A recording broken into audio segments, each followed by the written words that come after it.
What up, though? Brandon Williamson with PRSVR, Passion, Resilience, Sacrifice, Values, and Respect. What's cracking?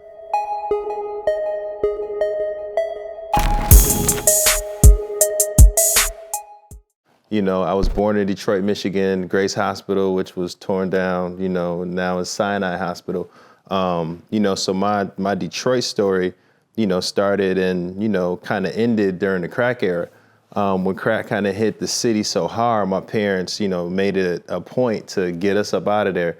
It was me and my two brothers. I'm the middle child, so I have an older brother, and then I have a younger brother. I remember back in the late 80s, somebody had stole my brother's British Knights, you know what I mean?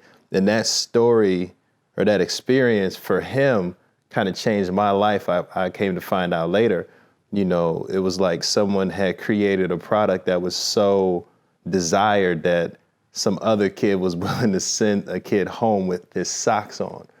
And it was just like, man, like that kind of led me through design and kind of inspired my story. I kind of grew up as a middle child, as I'd mentioned, and, being in Michigan, a middle child, this older brother who isn't as responsible with his items, that kind of left it to where I wasn't able to get some of the cooler things. So like when it came to getting Jordans and stuff like that, like I wasn't involved in those conversations. Like they didn't buy me Jordans. They didn't buy me the coolest shoes. They kind of bought me the shoes that would allow me to fly under the radar. So again, like the things that kind of happened to us when we were being raised, I just kind of grew up flying under the radar. When I graduated high school, I played ball, I was in the band, I was pretty popular. But in the yearbook, I'm listed as the class quietest, the quietest person in the whole class, which likely wasn't true. It's just based upon seeing me, you would expect for a different representation once I open my mouth.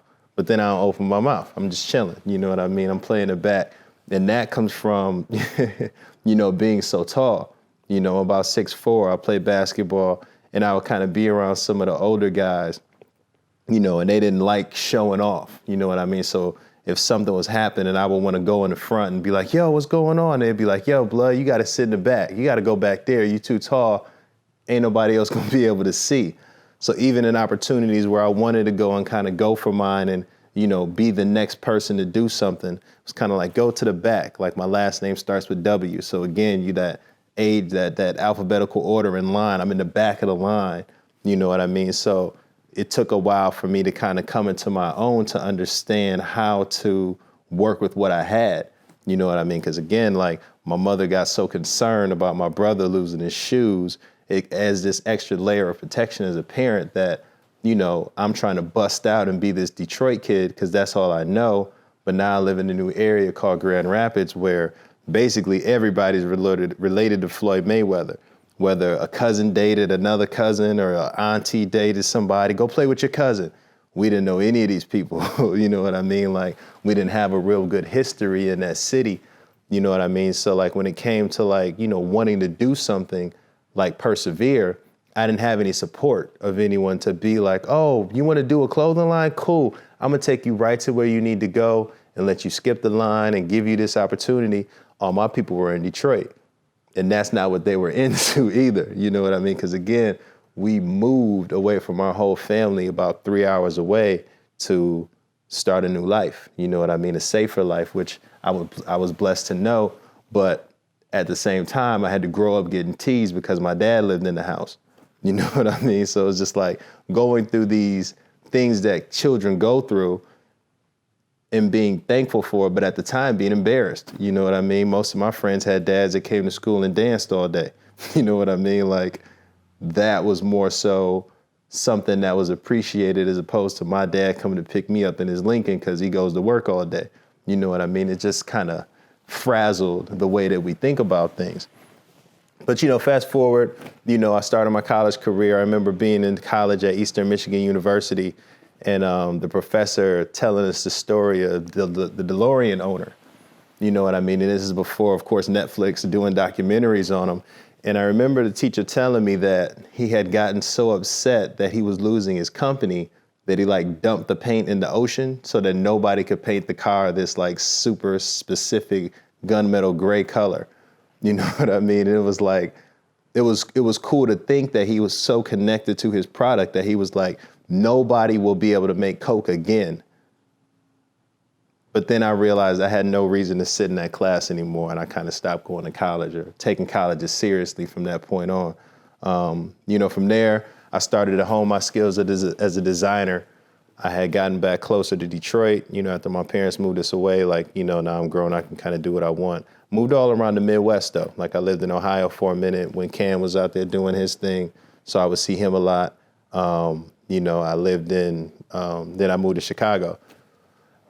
The reason I moved to Chicago, though, was because I kind of felt I'd done everything I could do in Michigan.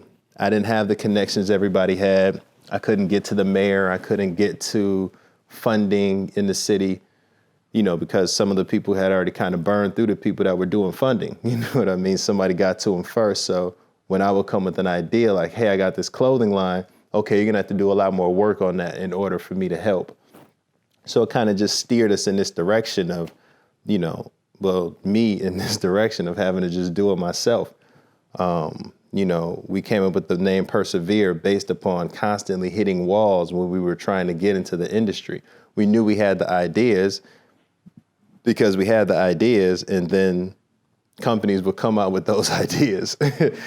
So it's kind of clear we had good ideas because the things we were saying to do, they ended up doing. And at the time, we felt like, oh, they copied us, they stole us, they somehow found our intel and they got our stuff and they got our colorways and they put it out and they stole it. In actuality, we all have multiple thoughts and the frequencies, way that they come down from the waves. Like, we can all get the same thought. It just depends on who goes on to execute that thought the right way. So at the time, I feel like I needed to feel like they're stealing my stuff. The industry's so fake. I'm gonna go out here and do my own thing. I needed that battery in my back. But looking back upon it, like, you can't, that's not how things get done. It takes a long time to go through production and for Nike to sign off on colorways and things like that. So in that tight window where something had come out, no, I just got a frequency from listening to a specific song or watching a specific movie that made us all think in that same way to come up with those same results. I didn't know that at 22, though. So I had thrown this party in Detroit. It was at this club called Confidential / Plan B. They had two sides. It's the famous club where, no, we won't talk about that. That's an ongoing case. But yeah, it's ongoing. But shouts to Trick. So we had thrown this party and it was the release of our first sneaker. Like, we was going to set it up for pre-order, kind of work on getting some sales, getting some attention to some people, and really show that Detroit had this designer that was going to come through and be Detroit's designer. You know what I mean? And nobody really came for the sneakers. You know what I mean? They came for the party because, we had a Jay Dilla tribute, Willie the Kid, a lot of Dark Man came out. We had a great plan. You know what I mean? Our goal was just to sell shoes, and we didn't. You know what I mean? So I remember leaving that, being very disappointed and just feeling like, I got to get out of here. You know what I mean? This is around the time when Kanye and GLC were really starting to really make an impact on the mixtape lane. You know what I mean? So you hear all these Kanye freestyles and be like, man, this guy's in Chicago? That's what's up. You know what I mean? Then we would hear some more stuff, and then we would start seeing him getting single placements. He got H to the Izzo. And it's like, man, this is that same guy from Chicago that we were listening to those mixtapes from. You know what I mean? So it kind of lent the opportunity for us to feel like, us as in me and my two business partners at the time, like, hey, we could do this if we got to Chicago, because that's the most major city in the market. If we got to Chicago, I'm pretty sure we could get to Kanye, we could get on. You know what I mean? He would understand what we're trying to do. You know what I mean? So, we forged that plan. Like, I left from that event, probably about 2 months later, I moved to Chicago. You know what I moved right over to 5954 South Sangamon. You know what I mean? I had found a crib on Craigslist. I found a job out in Vernon Hills, working at the Sprint store. So I would drive like an hour and a half to get to work every day. You know what I mean? Because I was trying to get the dream going and keep it going. And I knew if I was able to make some noise in Chicago, Kanye would hear it and I would eventually get on and be able to do the things I needed to do. You know what I mean? I remember telling GLC that. I didn't tell Kanye that story yet. I didn't have enough time to tell it. But, I remember telling GLC that story, man, and it's just like, man, like, that's a person that was motivating everyone to do something, you know what I mean? And like, some of us actually went on to do it, you know what I mean? Yeah. So let's just talk about those moments of doubt that you must have had in those moments, and how did you push through? How did you persevere through your doubt? Man, which part of the story do you want to talk about that from? First moving to Chicago or in Chicago? Are we on? Are we still getting on? When you get to Chicago, yeah, your feet touch the ground, you settled into your place now. Yeah, okay. What do you experience in those moments? Man, when I first got settled into Chicago, man, I didn't know that it was like, oh, this is the city of haters. It's the city of hella haters. Like Kanye hadn't said that yet. So my only real picture of Chicago was like Common Sense albums. I say Common Sense because I was listening since it was Common Sense. You know what I mean? Resurrection, Can I Borrow $1? That was my first introduction into Chicago. And I remember being so fascinated by gang culture, not to the point where I would join a gang, just that people would get so tightly knit and not be family. And they were like carrying out goals. Not every, the killing and the drug stuff, that was completely unacceptable. I don't respect any of those things. I'd speak very, very, very, very poorly of that time because that was a very bad time for us. So, but the part of being able to like have each other's back and like create these relationships, even though they weren't blood, but they were still so respectful. Like that was fascinating to me. So like every once in a while, Common would mention Gangsta Disciples or Vice Lords in a song, and it'd be like, wow, man, like those guys they just clicked up and they have figured something out. So my lens of that was through like that. He had this song called Reminded Me of Seth, which like was my first introduction to like going to tempos and like wearing matching outfits to Six Flags. Like that was like a movie being played out for me. You know what I mean? So when I got there, it was like, man, this is just gonna be love. It's gonna be black people, man. It's gonna be high fives for everybody. I'm gonna tell them what I'm doing, and it's gonna be love, man. And it wasn't. You know what I mean? Like, it was like we would get some traction, but it wouldn't be from my people. I would start getting some traction and then come back to my people with my traction, and they'd be like, that ain't gonna work.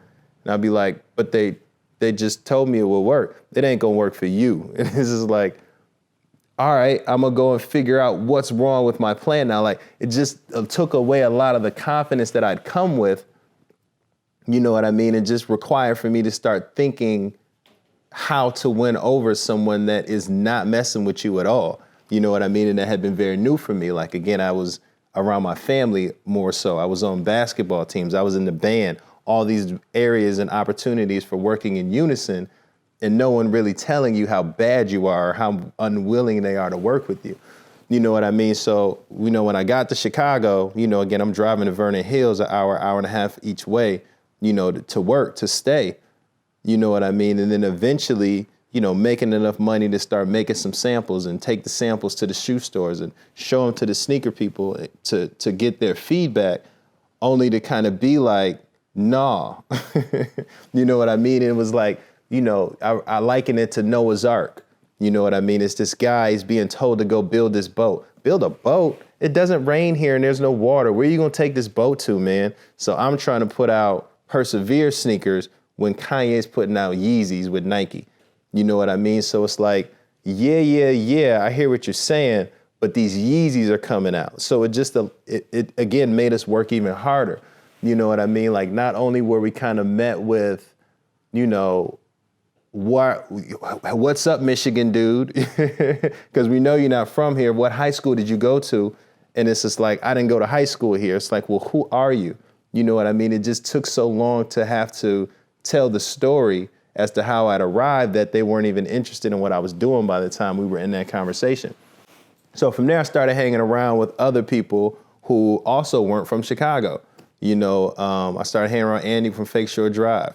We would go to all the hip hop events together. If he saw me outside, I saw him outside, be like, all right, cool, come on, we can go click up, we can go do this. Like, I got into the sneaker market really heavy because I ran this app called Soul Search. So Soul Search was an app on the iPhone and Android devices that found all the sneaker boutiques in the world. So no matter where you went, if you hit the button, it would show you all the sneaker boutiques within like a 50-mile radius. You know what I mean? And if your store wasn't in there, you could add it. So we'd always been about connecting the businesses because I need to sell my shoes into these stores. So let me like give these stores a big up and be like, hey, this is how you can find these stores that my product is about to be at. But unfortunately, we were way too early. This is Urban Spoon time. So this is 2008 when Soul Search first hit the market, and sneakerheads just weren't into technology yet. You know, Zappos was the biggest sneaker thing going on at the time. You know, we took it to all the head sneaker people in the city, and the only one that kind of helped or was willing to help was Corey from Leaders. Corey from Leaders allowed for us to shoot a commercial in the spot. You know, and it came out really well. It kind of showed like a day in the life of Soul Search. You know what I mean? It was my first opportunity to like really push the app. Like we had the news come by the store. You know, he allowed us to do photo shoots in the spot, man. And like Corey really was instrumental in showing, you know, a black person help me because that hadn't happened before. I remember being in high school. I had got chosen to do this, to go on this trip to Washington, D.C. to like check in and like talk to some other kids that were doing well in school. I wasn't the best student, you know what I mean? I graduated with a 2.8. I wasn't really focused on as focused as I should be, considering my mother's a teacher, my dad was who he was, doing business stuff and all of that. I should have been a better student. And my principal kind of went to my English teacher and was like, there's better candidates to use than Brandon. You know what I mean? And that got back to my mother. My mother told me I didn't end up going on a trip. You know what I mean? So it was like, you know, here's this black person in position that could help me, and he didn't. And then from there, I never really depended upon, you know, the older black people to understand what I was doing. I'm from all these different places. I got all these different things that make me up. So you can't really look at me and be like, oh, he's like this or like that. He's like that or like this. So since you don't know me, you definitely can't help me. I'm not Floyd Mayweather's cousin. I'm not groomed into Grand Rapids like that. I'm not groomed into Chicago like that. I'm not groomed into Dayton, Ohio like that. Like all of these places I'd gone created an identity for me, but no one could really figure out who is this dude? Where is he from? Like, I'm from everywhere. You know what I mean? So it's like being able to have witnessed those things where I could have had assistance from black people and not got it, just prepared me for Chicago. Because it's not that they don't like you, but why would I help you? You know what I mean? It's a tough one. It's like, well, you would help because someone's trying to do something, but like, I'm trying to do what you haven't even done yet. Right. So how can you help me? 2, if I do it, you might not be excited that I did it because you're still trying to do it. You know, and it just allowed for me to understand it, you know, I don't even understand it, but accept it. You know what I mean? Because who am I to make you, I'm not deserving of anyone's help. You know what I mean? Like, I take it upon myself to help people. I make it a point because people didn't help me. So being in Chicago, those early years before we had officially launched the brand, you know, we went through a lot of just like, you know, people being a little standoffish because people would like it, but then it'd be one person be like, oh, that ain't gonna work. And then instead of me listening to these people that liked it, I listened to this one person as being the loudest saying they didn't like it and assuming that all the opinions are that one opinion. And then that allows for you to go into a tizzy a little bit, you know what I mean? So, you know, Chicago also created the thickness of my skin that I needed in order to not cry about that same exact thing, man, because the world is not your friend. You know what I mean? Sometimes God will harden people's hearts just to get them up out of your way. You know what I mean? Like, we're not supposed to always work with everybody. It's people now that I won't say begging, but we were willing to pay to work with them. And then we see stuff that's coming out now about them. It's like, yeah, I'm so glad they didn't get me off of my money, man, because not everybody that looks like us is there to help us. And that's a big, big, big no-no that we have to understand. When God puts a plan in our heads or tells us to go do things, everything that we need is right there in our possession. We don't need another person. If he sends another person upon the path and says, hey, this person's going to help you. He'll make it very clear. You know what I mean? But for us to always assume there's going to be a mentor waiting at the finish line, pipe dreams, man. Like, we have the ability to do it ourselves. We just have to get our confidence and the rest of our recipe together. I totally agree, man. That was great. And like that lead me into thinking, like, after talking about the certain things that you had to overcome being in the city, like Michigan is a tough city too. Yeah. They cut from that cloth too. Yeah. So you came from a tough city into the tough city, and then you came to California. But I want to stick with your early days before we get to where we are now. So what was the first piece that you created that got you major love outside your immediate circle? Man, the luxury track pants. When we made the leather sweatpants, there was another company that made some too. You know, and again, this is back to my, Nike's stealing my colorways because I came out with a colorway that I was going to do and Nike put it out. You know, we get these frequencies. We all get certain information sent to us through what we watch, what we pay attention to, who we pray to. And what you do with those thoughts is what makes you money sometimes. So this company that put the pant out, they put the pants like 2 weeks before we put them out. And we thought about scrapping them. We was like, we ain't even gonna put them out, man. We straight. We just gonna put everything else out and not put them out. But we'd already made the pants. It was too late. You know what I mean? So we put them out, and that was like the first item that sold. It sold to this like personal shopper for this football player. And we was like, okay, that's interesting. You know what I mean? So then we kind of kept going, and then Tiana Taylor had worn the pants for All-Star Weekend in Houston one year. This is like 2012. It was in Houston.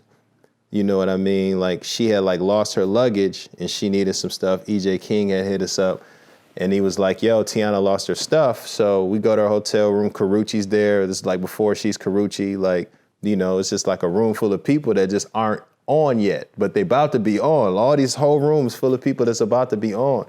You know what I mean? And Tiana like put the coat on and like left the room. She left like to her Adidas event. She was gone. We was like, what do we do now? We had never given away a coat before. Like, I need my money, man. Like, who's supposed to pay?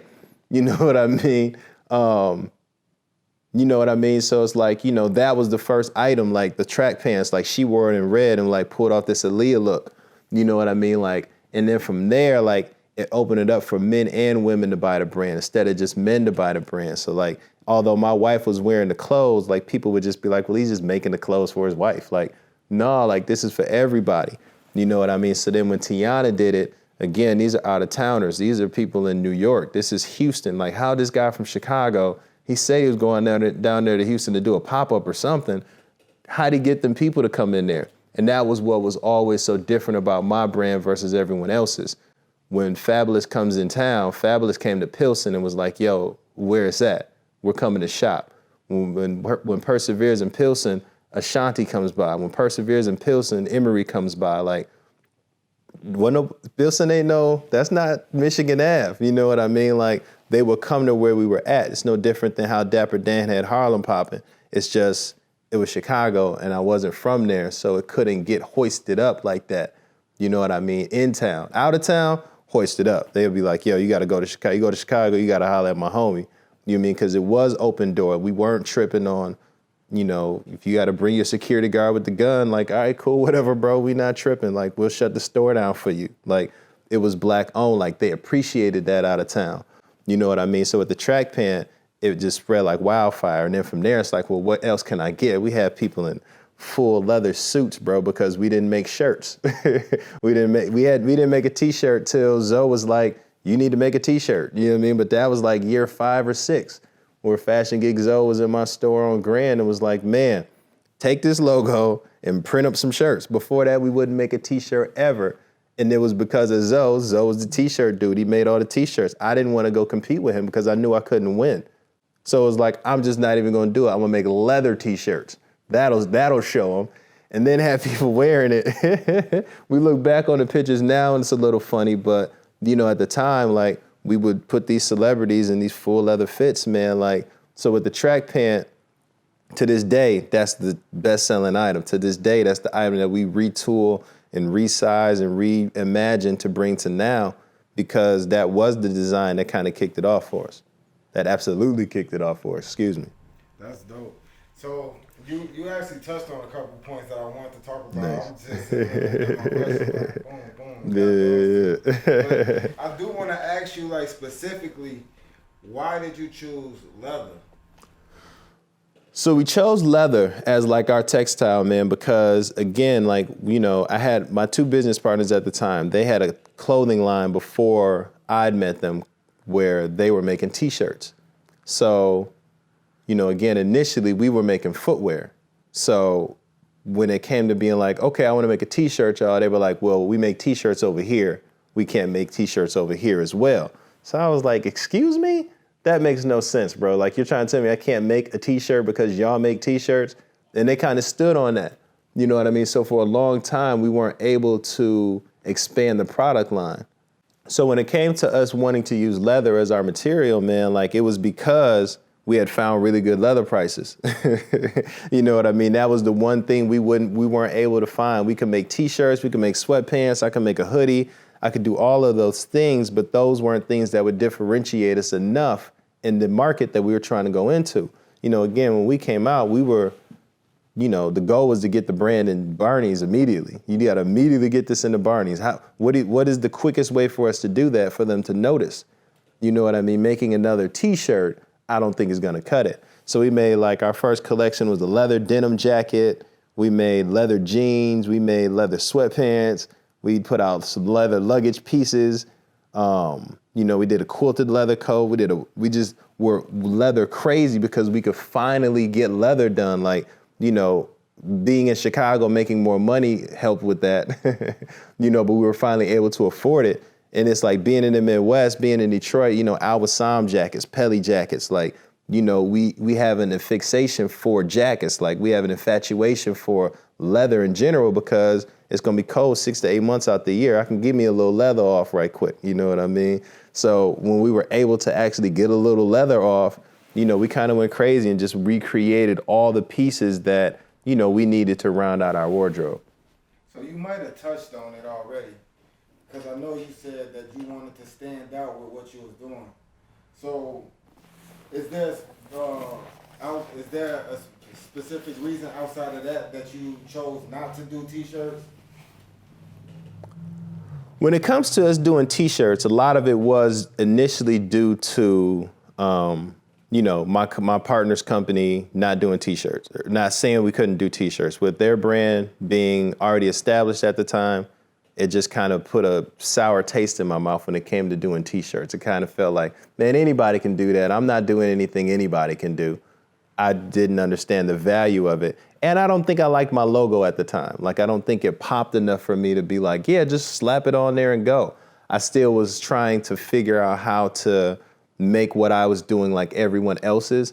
And I wasn't that far along in my design career to kind of make it look cool. So, yeah, I would come up with excuses. The excuse was, yeah, they had T-shirts, or, you know, I don't want to compete with Zoe, or everybody's competing with Zoe. And we're all competing with Zoe in Chicago, man. Like, every single last one of us are trying to figure out how to dethrone that position of being the known designer in Chicago. You know, and there's nothing wrong with that. It's just, it's very, very difficult. He's had quite the healthy head start to, you know, establish his name and his brand, you know, as the leader of that. On our end, it was just like, yeah, I couldn't get into that psyche to sell something at that price point.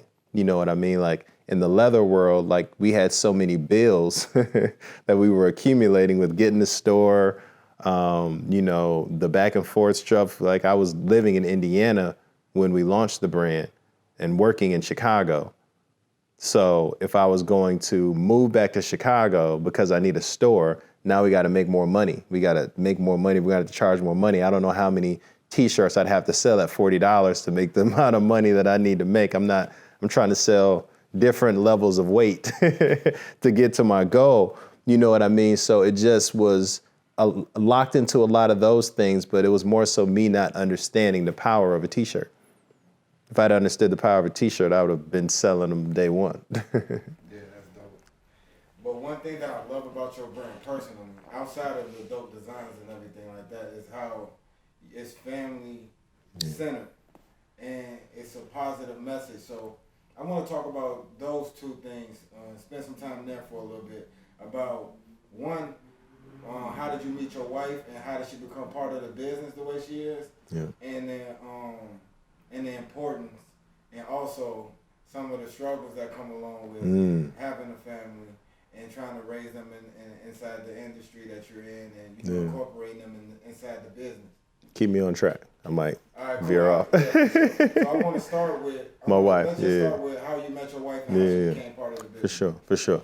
I met my wife, Margaret, who is now the CEO of Persevere, on a trip. I was going on tour with my Soul Search app, which we discussed before. I had Soul Search find all the sneaker boutiques in the world.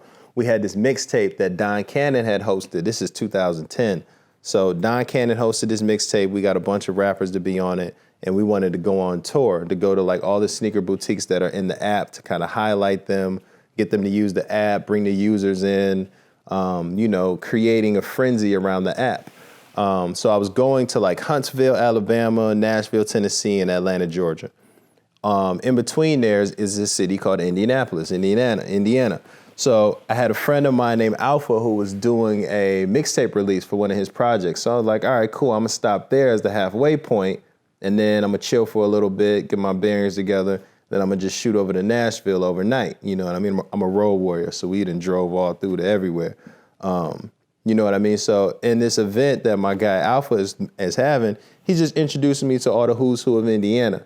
This is this person. This is one of my artist friends. This is my producer. He introduced me to this guy who was also a rapper, but he's a teacher too.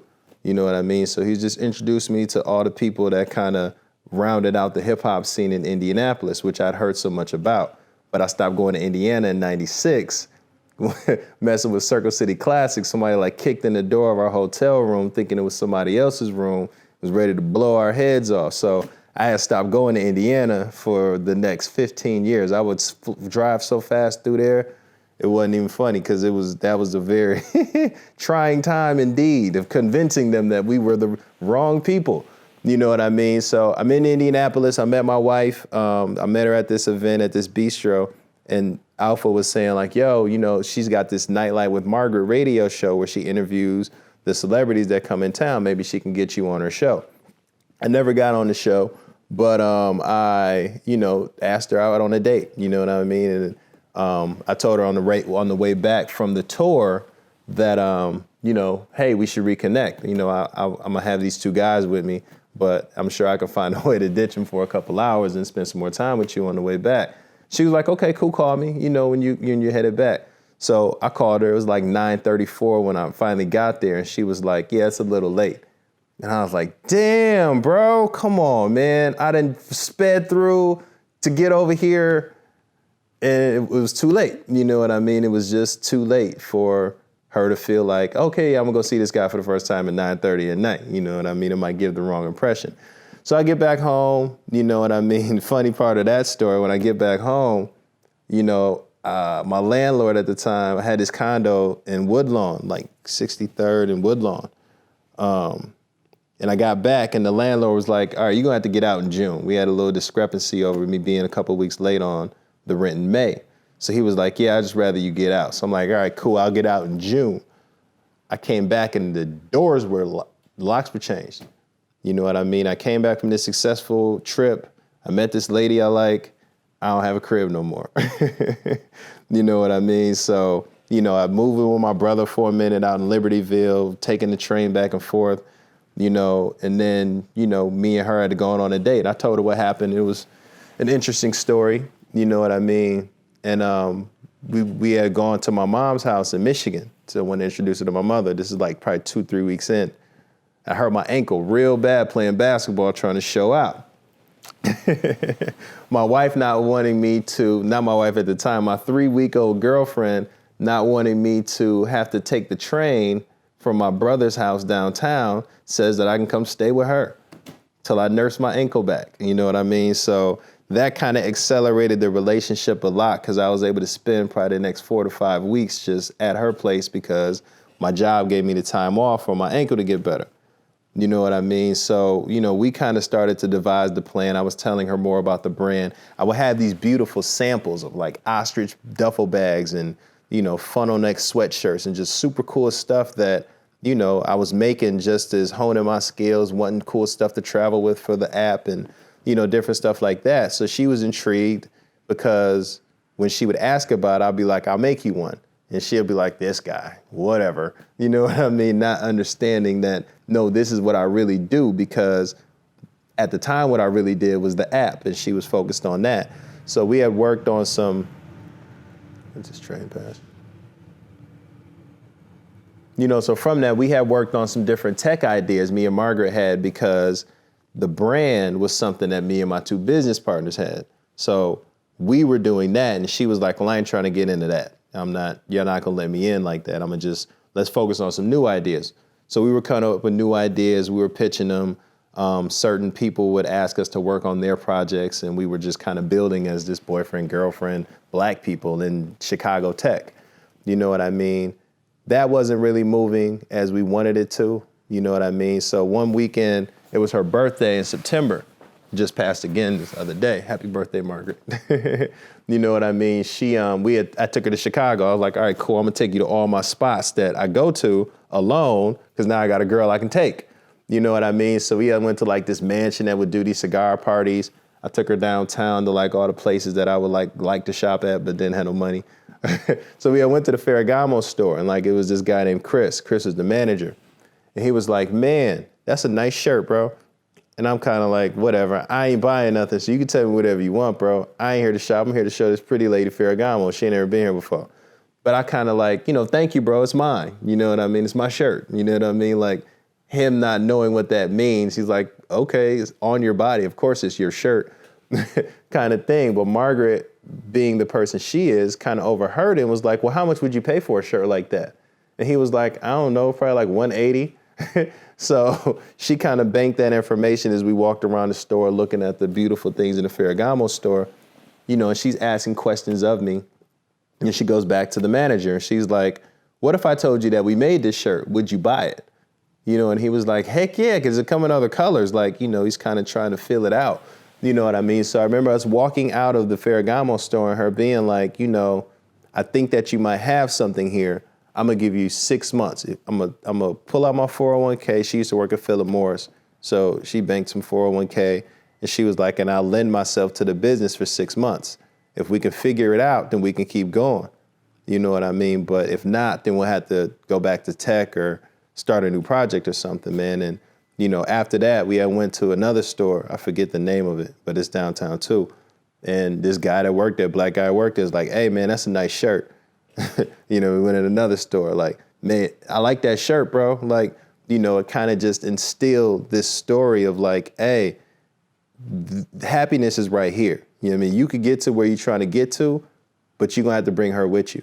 You know what I mean? And it didn't evolve to her being a CEO that day, because again, I still had people in the company. You know what I mean? But she earned her spot by supporting the vision, you know what I mean, and making me look good along the way, and not making it about herself. Like she assumed that role because all her schooling through her high school, through her college, they were creating her to run a business. She went to IU Business School. She went to this Catholic school that hones business people's minds. Like that's all they're doing. Her dad did a great job. Both of her parents are in the service.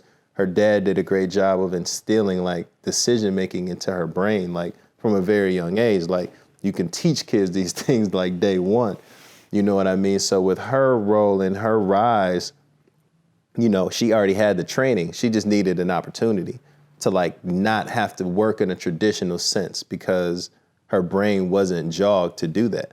It had been given the information, but it wasn't jogged to be on a schedule. You know what I mean? So, she, kind of assumed like the sales director role on the initial basis, and she was good at it. When people would come into the store, she would completely know how to sell because she sold cigarettes for a long time. Like if you're selling pain, you can definitely sell clothes to people with the money to buy it. You know what I mean? So with her role and her emergence as the CEO, it just took the company to new heights because it allowed for me to focus solely on design and really learn how to design. And she kind of allowed me to grow in that capacity. You know what I mean? So, but then as far as the aspect of working with one's wife, you know what I mean? That was a learning curve in itself, because if you don't like my ideas at work, don't talk to me at home. If you don't like me at home, don't talk to me at work. Don't be asking me to do nothing. I don't want to do anything you want to do. Anything that you say, I think the opposite because you got mad at me because I ain't get the trash out on time. Oh, you gonna get mad at me like I ain't doing nothing. I'm doing everything around here. You know what I mean? So like I had to learn to create that separation to understand my wife versus my business partner. And that's not something that I'm good at. I'm still working on that. But when it comes to decision making and love and respect, those were things that I had to learn. I can't go and turn my back now because I feel disrespected at work. Like, don't you see all of the things that I've done, all of the designs I have? How dare you tell me that this one isn't good enough, or that we can't invest in this one, or we can't release 7 colors of this shoe at one time? Like, who are you to tell me, the genius that did all, like, you know, there's different seats we have to sit in. And although she is very good at allowing me to be this designer person when I have to be it, I have to check that shit, because that ain't got nothing to do with nothing. I know even you got kicked out your crib, bro. You can't now floss on me, like, but she's seen all the steps. You know what I mean? Like when people be like, oh no, she can't go nowhere. She know where the bodies are at. Like she knows where the bodies are at because she was there. You know what I mean? Shooting in the gym, she was there shooting in the gym, getting the rebound, throwing it back out, or taking the shot herself. You know what I mean? So, you know, when it comes to the business, that was something I wanted so much. You know what I mean? But I didn't not want a family at that same time. Like I wanted the family part more than I wanted the business part. But in order to take care of the family, I'm gonna need the business to work. So we gotta kind of go about it the same way. From the time we met in June of that year, we were married in January. And then the business was launched in September. And then that next thing, we were pregnant. You know what I mean? We started a family. So now it's learning to be a dad, learning to be a husband, learning to be a designer, learning to be a CEO. Now you're popular in Chicago, so all the clubs want you to go, but sometimes you can't find a babysitter, and then you're at the club alone. Damn, that was not supposed to happen. That was not in the plan. So now there's trust issues. There's things that I have to limit myself from doing because, yeah, of course I want to be out partying. My business is successful. I did it. Like, this is the hardest city to ever do that in the world. I have made it. Let's go. It's time to go party. You got a family at home. This is just one kid at the time. Like, you know, having to balance, you know, wanting to have been the man for so long, but not, and then becoming the man, and then being told you can't go and celebrate that. And she never said don't go celebrate that, but she definitely said don't embarrass her. You know what I mean? And yeah, I did. You know what I mean? Like those were things that happened that, you know, we've grown through and had to grow out of all that good stuff. But if you don't go through that, you can't get it out of you. Like that was clearly something in me that I had a problem with. If I don't exercise it or go through the proper channels to be delivered from it, it's gonna come out some way at some point. As ashamed as I am of all of those things that I didn't do nothing crazy. Ashamed as those things that were done, I'm glad it happened then before I got into LA. You know what I mean? I remember when we first met, I was in Chicago, but I knew I was leaving from that apartment soon. I was gonna move to LA. I had a job lined up and everything. And I'd asked Margaret, I was like, I was just about to move to LA. You wanna move to LA? And she was kind of like, dang, I did hear someone tell me that one day that I would live in Southern California, but I'm not ready to move over there with you right now. And that always stuck. Like, you know, I only moved to Chicago because I wasn't ready to go to New York or LA. You know what I mean? Kanye provided some opportunity to see that there is a place that you can hone your skills before you go to New York or LA. But don't go to New York or LA until you're ready, because you're gonna have to come back to Chicago. You know what I mean? And that was the common thread that we would see. We would see people try to leave, but it's like you didn't do enough yet to leave, so now you gotta come back. No. So was it a tough decision for you to incorporate your kids into your brand? Because you know the world we live in, Some people would say make crazy comments, and it's about your family at the end of the day. So was that pretty much, or you pretty much knew like, man, my kids, they're gonna be involved with the brand, you know, legacy to pass down. What was your approach on that? So that's an interesting question, man, because I remember one time one of our photos, like we had a store that was carrying our product out in London, and they decided to use one of the photos to promote it on Baller Alert. So they put up a picture of my kid and my homie's kid up on Baller Alert, and they kind of said some shit that I didn't really like. You know what I mean? It wasn't nothing negative, but like when I would style, I would like unsnap their onesies. So their onesies would like hang out like a tall tee. You know what I mean? They would have the baby Yeezys on. They have like Balmain looking jeans on. Like they look super cool, but they were dressed like adults. So under the theme, people would be like, oh yeah, dressed just like the baby daddy who left them. And it's like, no, I'm right here, bro. Like we're right here. We're dads. We're right here. That's not what this is. But it's Baller Alert. It's Shade Room. That's what they're gonna do all day. So, you know, I understand it, but I don't have as thick a skin as I would like to prior to me having gone through my Chicago process.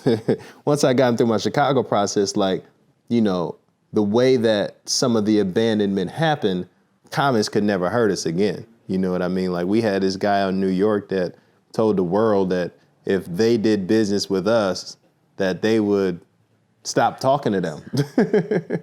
We have people literally go out of their way to be like, if you mess with Persevere, you can't mess with us no more. So, you know, the word stuff, the saying of things, that never really affected the decision, but the protection of these babies has always been a point of contention because, you know, we kind of see the kids wild out when they kind of get too much freedom or too much fame or kind of things like that, too much access to stuff. You know, but it was never a thing where it couldn't be done. It had to be done. I have to show the way in which this has to be done. You know, I feel like I'm here for more than selling clothes. I'm here to show you how to persevere. I'm here to show you the steps. So if I don't show you how or what I'm doing with my children or how to put these children into position, how will you know? Because no one has shown you. You know what I mean? There's a right way to do things and there's a other way to do things. You know what I mean? The right way to do things is to make sure that your kid is never in a situation where they can be compromised, which means you're going to have the kind of job that gives you the freedom to always take your kid to be there and sit right there and wait till they're done. You know what I mean? Unfortunately, we just saw the Chicago great have to go to prison for a long time. You know what I mean? Our kids can't be compromised. You can't leave your kid at 13 with some dude. Like, and even if you did, that 13-year-old needs to have been taught how to act before they're put in those situations. So we just have to look at history a lot of times, which will help us. But then we also have to be having examples as to how to do it. Like, how is Jay-Z raising Blue Ivy? Like, what's he got her into? What kind of programs is she doing? Like, where's Puff putting the twins at? Like, what are the twins into? What do the twins do other than walk at Dolce & Gabbana shows? Like, you know, by us incorporating the full family, it shows how to raise multiple children who might all be the man. You know what I mean? Like my oldest is the man by default because he's going to do whatever he feels I want him to do. But my second oldest is a natural, anything he wants to be in the world because he has an older brother that he can look at all day and be like, I'm going to just do it better than him. He's younger, so he can't, but he's cute. So it makes it seem like it's better. You know what I mean? So, you know, in bringing the family into it, man, like, you know, I feel like that was my way to, you know, be different. You know, when I look at all the other designers, that's not what they're doing, man. Like, you don't see their family. You don't see how they're able to balance doing both things. You and I were talking off camera, and it's just like we're just trying to replace an income. You know what I mean? We're trying to make as much money as we would have made at a job doing this business.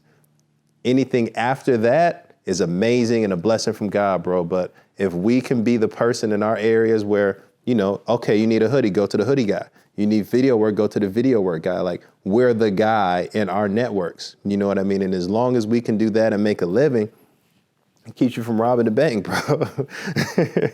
You know what I mean? And if you're doing it with people, like my kids, they got a song coming out soon, like a couple songs. They're going to be dinking music now because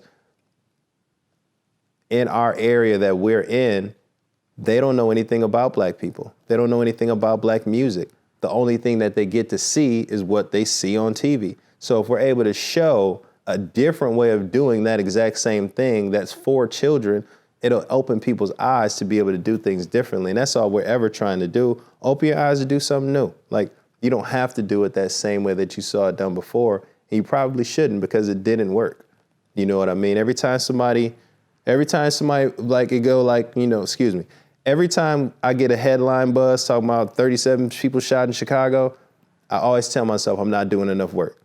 If I was doing enough work, I got to do more. Every time I want to pull my phone out and say something or say something positive, but I don't, it's like, you got to do that every time. Like, that might have been the person that might have seen that video to be like, you know what? I shouldn't shoot these people anymore. Maybe I should do something else. Like, we're not doing enough. Like, whatever it is that we're doing at this point, it's not working.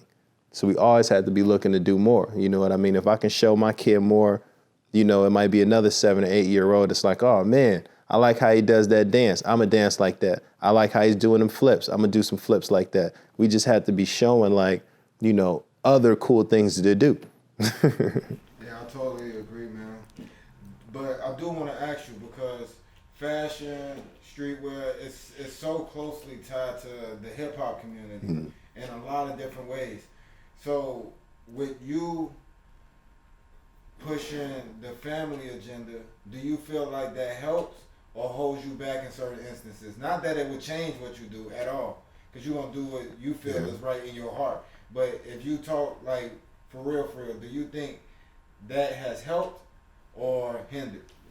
When it comes to adding the family into the business mix, it's definitely a hindrance and not it doesn't help. You got to think like, when we're talking about people, and this is more than conjecture or me guessing or assuming what people think, this is the word that gets back to me when people say they don't want to work with me. If we're who we are and we're wanting to go work with another couple or married couple, they may look at us and be like, no, it's too much. It's too similar. It's conflict of interest, when we should be building together to make it bigger. You know what I mean? If we go into certain other situations, like, I'm clearly married, I'm into who I'm into, that may make other people uncomfortable that are not into male-female relationships. They're not into having kids. Oh, I don't like kids, no kids around me. It's gonna influence their decisions. Most of the designers and companies that are companies don't bring their whole family when they come to the meeting. I come through with the whole family, or at least my wife. You know what I mean? It helps in some situations, but when it comes to black situations, it's not something that helps. And I'm sure there are some black people that do like it, but as a whole, you got to think, again, this is hip hop. Most of the guys aren't with the woman that they have kids with, or when it comes to kids, they're thinking about something else. It's not as warm of a situation. So we've definitely heard and seen it play out, because, I can't come hang out. I'm not coming to hang out. Like, I can't go over and drop off clothes at 3 a.m. anymore. You know what I mean? Because it's a different way that we're doing things now. You know what I mean? And rightfully so. I think when we started to get into, the hip hop aspect of it, that was them coming to us.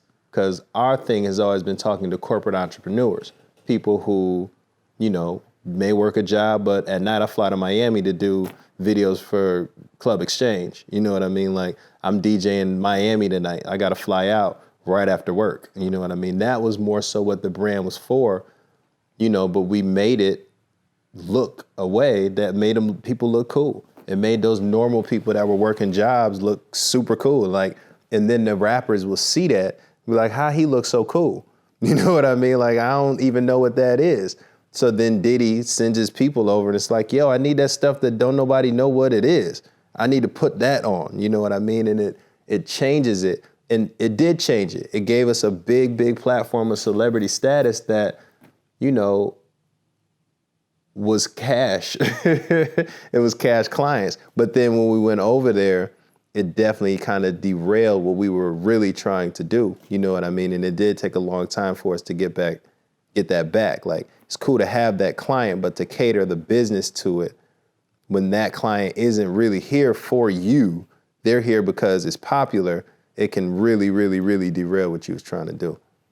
So I do want to talk about your journey we talked about your journey from Michigan to Chicago. Yeah. Then we stopped there because there was certain things that you talked about that I felt like we just can't skip over. Okay. Especially the family aspect. Because that's one thing I personally love about your brand. That's what's up. Because I'm like that with my family.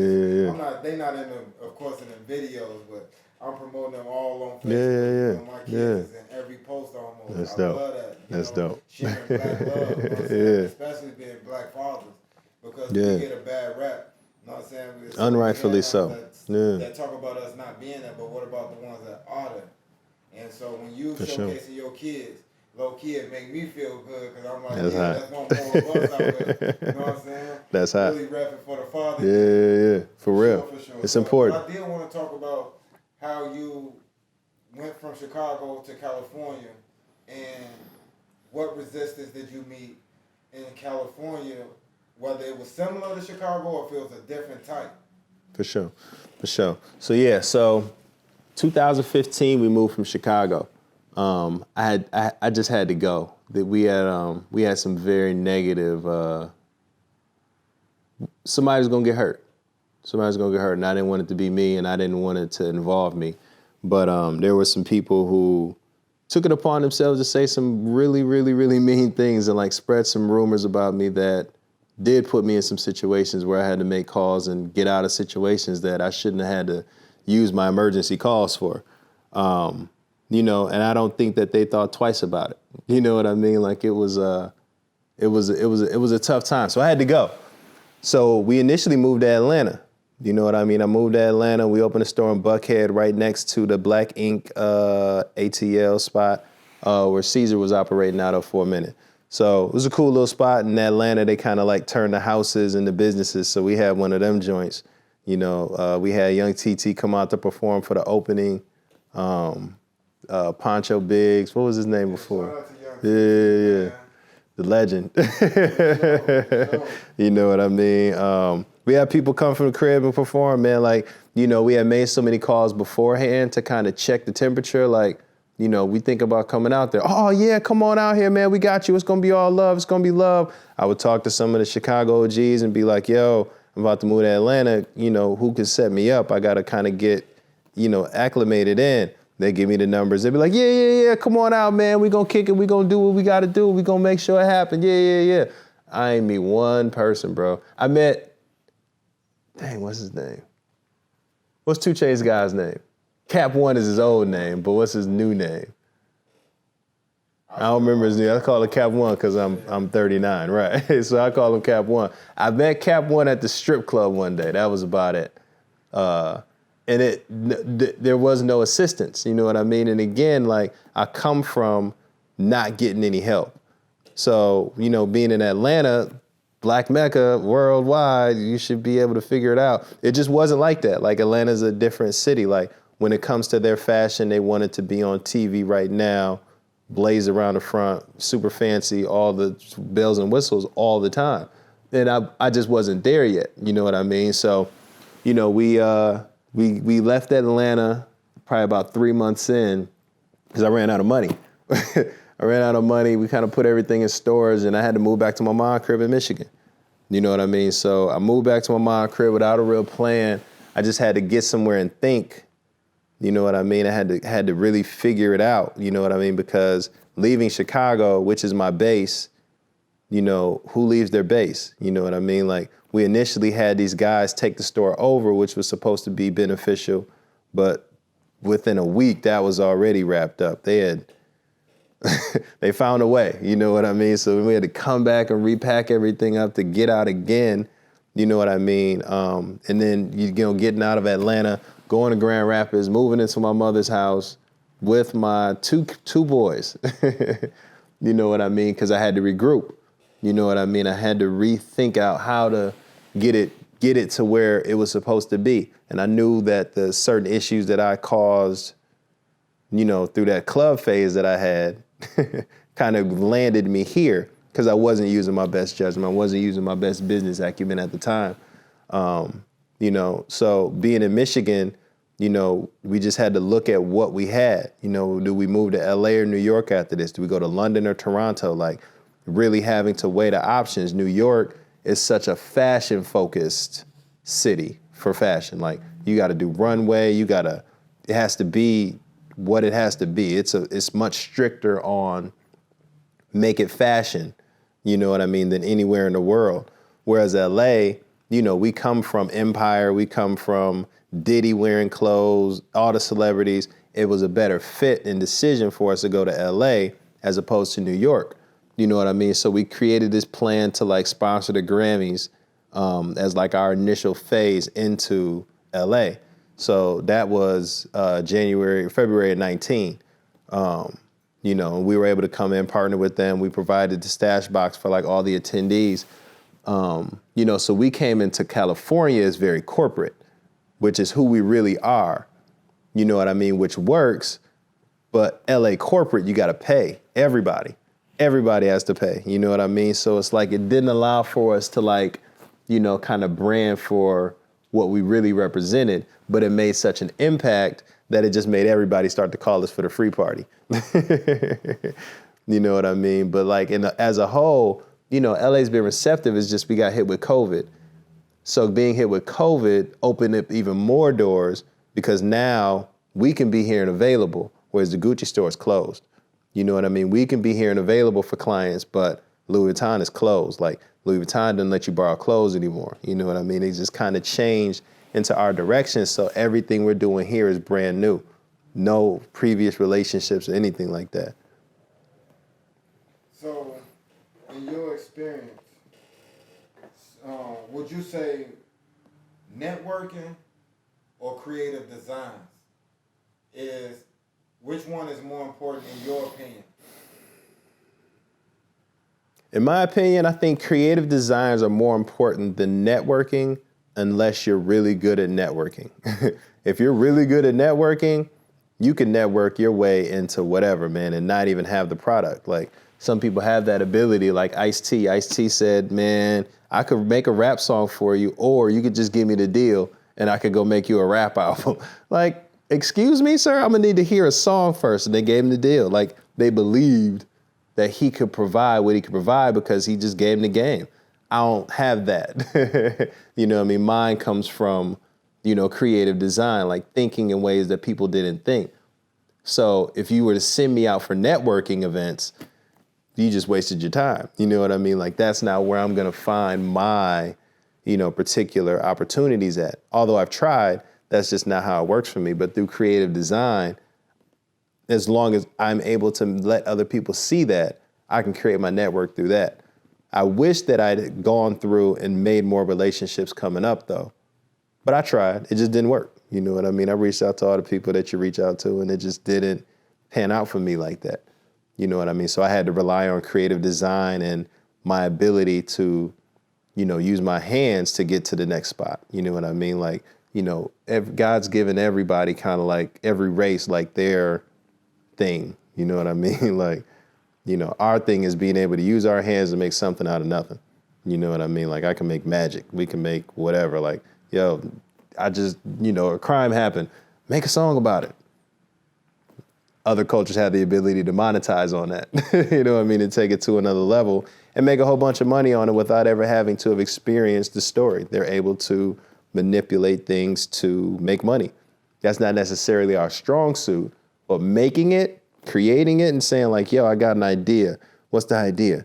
Give me a minute. And then you go and you get it and then you sell it and then you make money. Like that's unique to us. There's no one else that does that other than us, unless someone's looking at what we've done and then goes to try to do it. How important is a cosign in this industry? Man, the cosign in this industry is very, very, very important. It can allow for you to skip several steps. You know, it's a gift and a curse though, because you can get those steps skipped and then not know what you're doing when you get up there.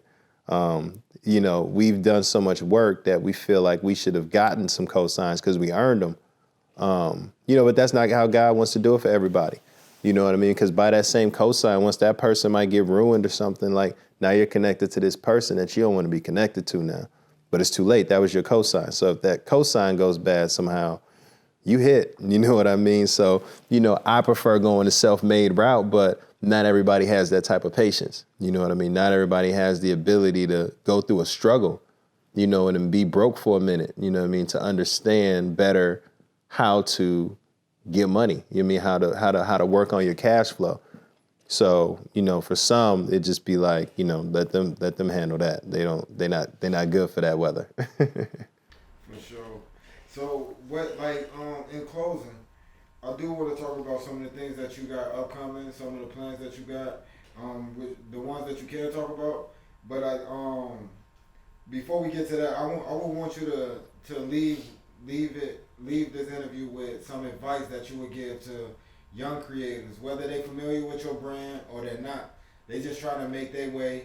You might have hit some speed bumps that's similar to what they might go across. Yeah. So what advice would you give young creatives trying to make a name for themselves in the industry? Man, when it comes to young creatives, there's so much advice that I would want to give, man. First piece of advice is hit me up if you need some advice.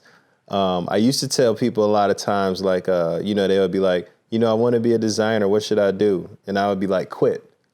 You know what I mean? If you're asking me questions, you should just stop because you don't even know what you're doing yet. You have to be full of conviction when you want to do this. Like, you can do whatever you want. But if you want it to work, you can't let a bad opportunity or bad experience or someone not liking it stop you from doing what you were told to do. We're all given an assignment. You know what I mean? We all receive a frequency. We're all given these ideas to implement. I remember watching the Quincy Jones documentary, and he was like, I always sleep in my bed with a pencil and a ledger so I can write down thoughts that God might bring out throughout the day. Because if you don't get up and write it down, he's going to give it to Mancini down the block. You will see your ideas play out if you don't play them out. You know what I mean? So it's like, you know, if we have an idea to go forward, we have to go forward with such a vengeance that being stopped is not an option. You know what I mean? Like, we have to be so focused on succeeding that failure is not an option. Like, we call this brand Persevere because we kept hitting the wall. You know what I mean? Like, yes, that's played out to keep hitting the wall because we have to persevere in order to live up to it, but it allows for us to learn. You know what I mean? So when it comes to being a young creative, man, like, you have to have an unwavering spirit for your art. You know what I mean? We've seen so many examples of artists, you know, not get to that point or have to be removed from the earth before the art is appreciated. We can take those same elements and like apply them to our art without dying. You know what I mean? We can create those same type of emotions without dying. Like, we can live through our art. You know what I mean? But again, it's going to take some conviction, you know, and it's going to take some work. You know what I mean? Like, as a creative myself now, you know, you have to be fully immersed into it. You know what I mean? And if you're not, that's fine. But you can't expect for the success to happen just because you made something good. Like, it's going to take a lot more than just making the product or making the idea or sketching the idea, because everybody's got ideas, bro. Like, it's about execution. You have to be able to take that idea to the next level. Otherwise, it's going to stay stagnant, man. Like, that was great. That was great. Oh, so in closing, I do want to know about any if you got any upcoming collection, any upcoming drops, fashion shows, pop-ups, like the whole gamut. Like, do the whole rundown for me. What you got coming? For sure, man. We're going to close out this year. Yeah, when it comes to the things that we got coming up, man, we're going to close out the year pretty strong. We just released our new Valley High sneaker that just dropped yesterday. You know what I mean? So we're pushing that. We've got another colorway dropping in black and white. And then we've got another colorway dropping in the Santa Monica tan and pink before the end of the year. We've got this new Chanel collection of product coming out. We got new denim. We just always are trying to stay fresh with our ideas. We're in talks with some stores and department stores to get the product in the proper cities that we're seeing are looking for it. So that's a big next step for us. Hopefully by January, we start seeing that roll out into all the cities that we've had stores in to this point. Like, we definitely need to get our distribution factors back going. You know, Brandon and Brave, they got a new song called Do the Dash. That's dropping October 11th. So now we're in music. We're doing, I'm in production now.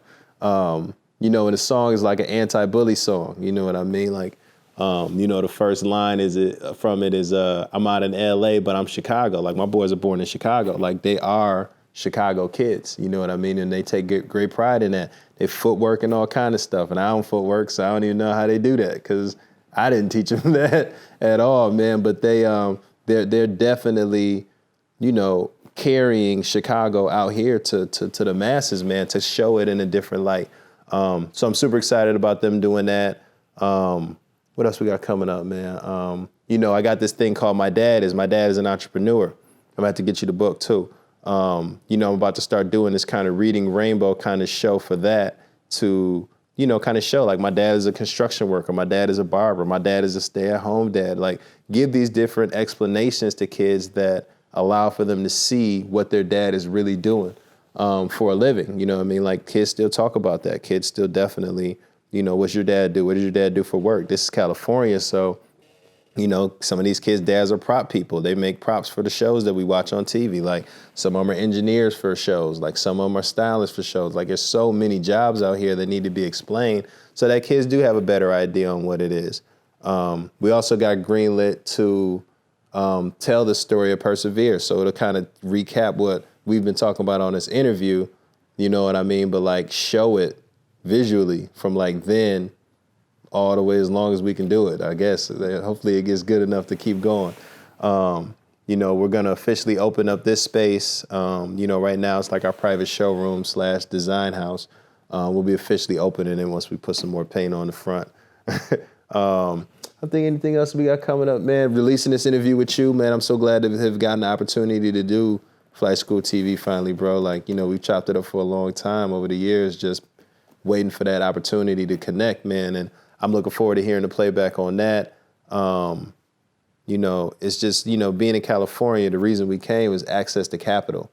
You know what I mean? It's not necessarily in trying to find investors, but somebody out here is looking for what we need. You know, what we're doing. They need what we're cooking up.